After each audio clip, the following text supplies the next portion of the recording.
Merci Monsieur le Président. Madame la Ministre, mes chers collègues, l'épidémie mondiale du Covid-19 nous a durement touchés, tant au niveau humain qu'économique, et l'importance des dégâts qu'elle a occasionnés sont encore sous-estimés.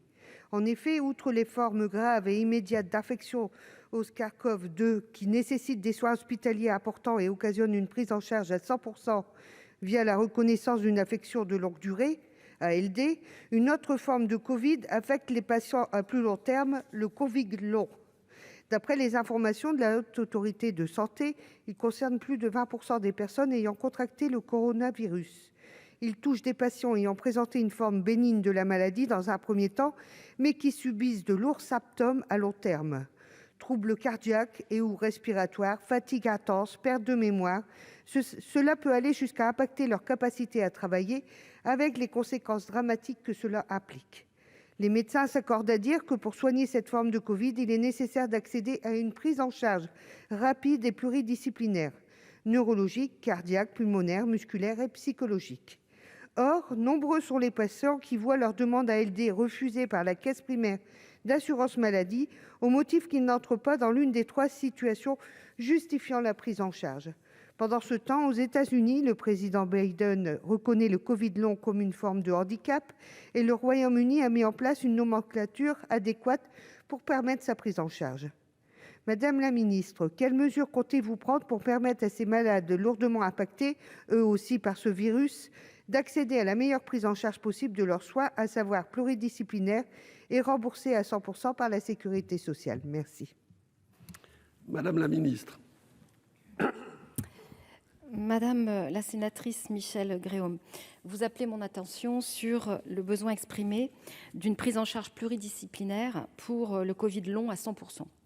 La prise en charge des patients qui souffrent de troubles persistants de la Covid constitue une de nos priorités que nous sommes en train d'analyser. Tout d'abord, on distingue les patients qui souffrent de symptômes persistants pendant 4 à 12 semaines que l'on qualifie de Covid long, et ceux pour lesquels les symptômes persistent après 12 semaines que l'on qualifie de post-Covid. Cette définition s'affine avec la connaissance que nous avons maintenant du virus. En effet, les patients qui souffrent de troubles post-Covid constituent un groupe très hétérogène, difficile à évaluer puisque les troubles peuvent aller de la simple anosmie à une perte d'autonomie invalidante. Les recommandations de la HAS, le ministère les écoute et il a souhaité organiser l'offre de soins afin d'assurer une prise en charge pluridisciplinaire aux patients. Cette prise en charge s'articule autour du médecin traitant qui est chargé du repérage, d'éventuelles consultations spécialisées selon les signes, puis d'une prise en charge de soins de suite et de réadaptation pour les cas les plus sévères. Des cellules de coordination post-Covid sont mises en place sur l'ensemble du territoire. Elles ont pour objectif d'orienter, d'accompagner, de coordonner les patients et les professionnels. Et à ce jour, on a 118 cellules de ce type. S'agissant de la prise en charge par l'assurance maladie liée aux soins, celle-ci est à ce jour celle du droit commun. Vous avez raison. En effet, les connaissances sur la pathologie et diversifiée des symptômes ne permettent pas d'envisager aujourd'hui la création d'une ALD spécifique, faute de définition et de critères précis. Néanmoins, certains patients sont déjà admis en ALD, soit dans le cadre d'une ALD parce qu'elle est dans la liste des 30 identifiées, par exemple, affections sur la liste comme la fibrose pulmonaire, la séquelle d'encéphalopathie, les séquelles d'accident vasculaire cérébral, soit une ALD hors liste, ALD 31.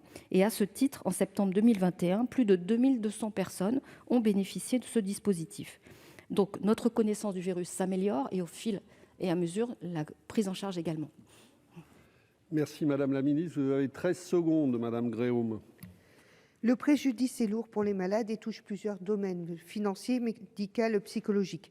Des patients franchissent les frontières pour tester des traitements aussi onéreux qu'hasardeux, sans certitude quant à leur efficacité, au désespoir de cause et faute de trouver une solution à leurs maux en France. Enfin, une sensibilisation large doit être mise en place. Les nouvelles fiches de suivi de la Haute Autorité de Santé sont en ligne, sans écho dans l'espace médiatique. Ces fiches doivent être diffusées largement dans chaque cabinet médical et dans tous les centres de prise en charge. Merci. Merci.